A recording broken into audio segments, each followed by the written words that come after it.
What's up guys, it's River and today we're looking at the Canon T7. So this camera is known as the best-selling DSLR on the market, but also the best budget camera. We're gonna find out if it's actually worth the hype or if it's just marketing. Also, I did an in-depth comparison of this camera with other cameras that are actually more expensive than this camera to see how it really stacks up. Let's dive right in. So obviously, one of the reasons this camera is so popular is because it's extremely affordable. But how much were they really able to pack into such an affordable package, and how does it stack up to other cameras on the market that cost the same or a little bit more?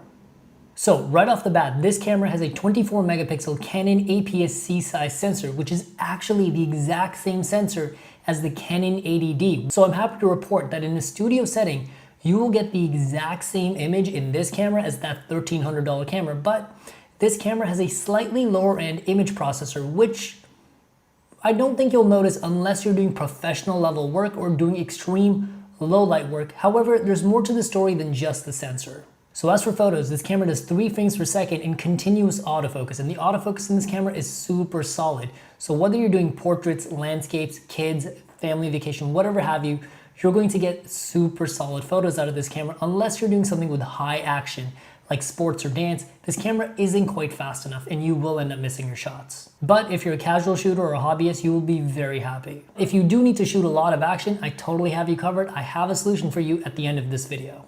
And one of the reasons you'll get amazing images out of this camera is not just the sensor, but it's also the amazing Canon color science. The colors look good right out of the box, almost like they've already been edited, and because of that color science, people look amazing because skin tones on this camera just look good. Everybody looks attractive on a Canon camera. So, we know this camera takes gorgeous photos, but is the video any good? And I'm happy to report this camera does full HD 1080p at 24 and 30 frames per second. Plus, it retains all of the Canon color science from the photos. So the actual image when it comes to video is still gorgeous. The skin tones look good and the environments are beautiful. This camera also has slow motion. It does 60 frames per second at 720p. However, 720p is a bit low res for me, but for social media and personal videos, that should be just fine. Also, something to note, this camera doesn't have any stabilization built into the body or the lens. So you'll get a very good image, but when it comes to video, you might see a little bit of jitteriness. You just have to make sure to keep the video very stable or get a stabilized lens, which Canon makes very good stabilized lenses. But there's a huge glaring issue with the video in this camera. The autofocus is trash. I love the autofocus in this camera for photos, but for video, it just tends to go in and out a lot. It does a lot of hunting. If you're doing any kind of professional work with it, the autofocus in this camera is not good enough. But if you're just shooting yourself, going on vacation, it's all for personal videos, you probably won't even notice it.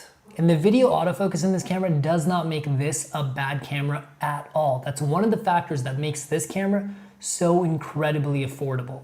Also, quick side note guys, this camera does not have a built-in microphone input. So whatever audio you get will actually be the camera's internal audio, and you will not, unfortunately, be able to plug in your own mic. And next, let's talk about the body and design of this camera and all the nifty features it offers. In terms of the body, it's a small, lightweight, and compact camera. Canon makes very quality hardware, so if you take care of this camera, it will last you forever. The ergonomics on this camera are great. The button layout is perfect. It's very easy to use and it's very easy to learn if you're new to cameras.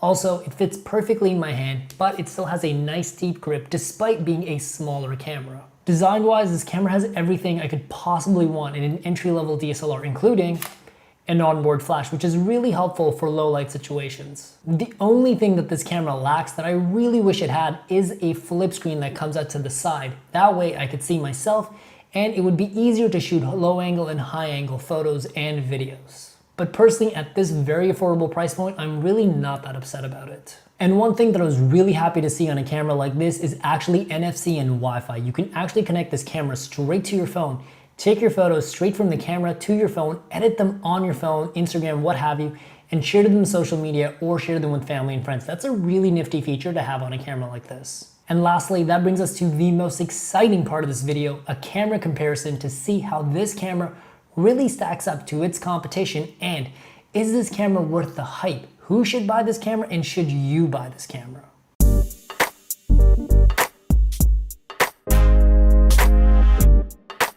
So I actually ended up comparing this to my Sony a6500 and my Canon G7X, and I was very pleasantly surprised by the results.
So, the Canon T7 may not have fancy features like dual pixel autofocus or 1080p at 60 frames per second, but what it does have, it does super well. I thought the image quality of this camera really stacks up, and I almost cannot tell that this is a much cheaper camera than the a6500 and the G7X Mark II. It's pretty obvious to me which camera is which, but I actually thought the a6500 did not look quite as good as the Canon T7.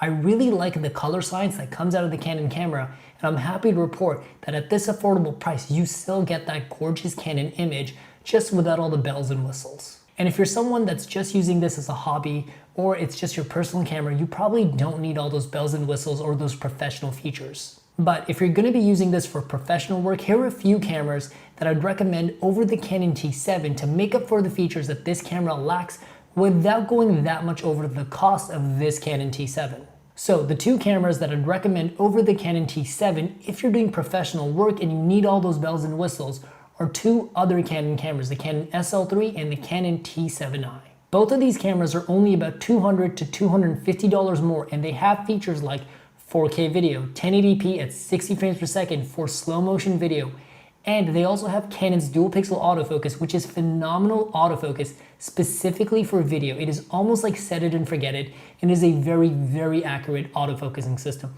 The only difference between the Canon SL3 and the T7i are that the Canon SL3 is mainly for someone that's going to be doing video. It does have a flip out screen, and the Canon T7i is almost the same as the Canon SL3, but the T7i has a few more autofocus points when it comes to photos. If you want to go all the way, I highly recommend the Canon T7i, but if you just want to do a little bit of video, the Canon SL3 is kind of like this camera with a flip out screen, but better video autofocus.